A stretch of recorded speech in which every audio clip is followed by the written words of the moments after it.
I would say that my greatest training secret is that I love to hurt. I love to just feel like I've buried my body that day, and I like to go home barely able to walk and wake up and feel like I can't get out of bed. I love that feeling. It motivates me.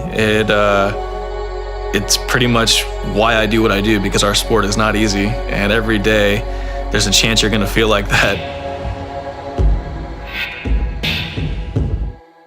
I think the biggest thing that separates the winners from the rest of the field is the marginal gains that you're making and those little tiny details that add up to a victory.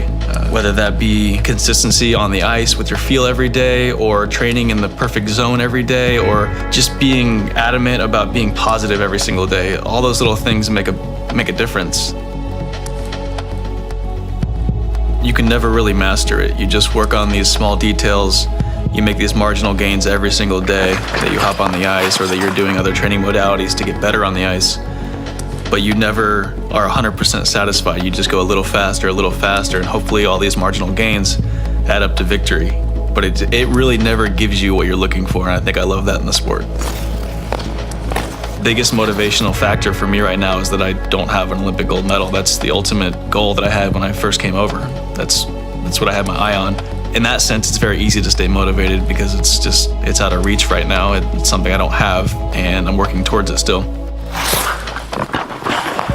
I think the most challenging thing about speed skating is that there's so many variables that you can control with your body. Every joint in your body, every muscle is a potential to either get it right or to mess it up.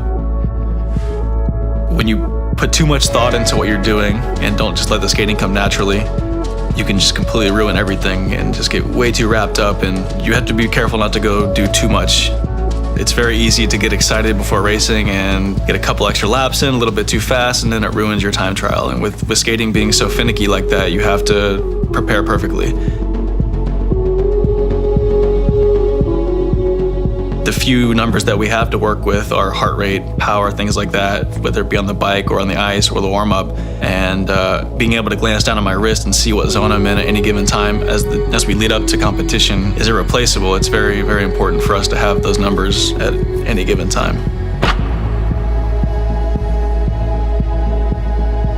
Perhaps one of the most interesting things about speed skating for me is that it's a numbers game. You're racing against the clock and there's nowhere to hide. If you're having a rough day, it shows up on the clock. If you're having a great day, it shows up on the clock. And you can check your competitors' time across the world.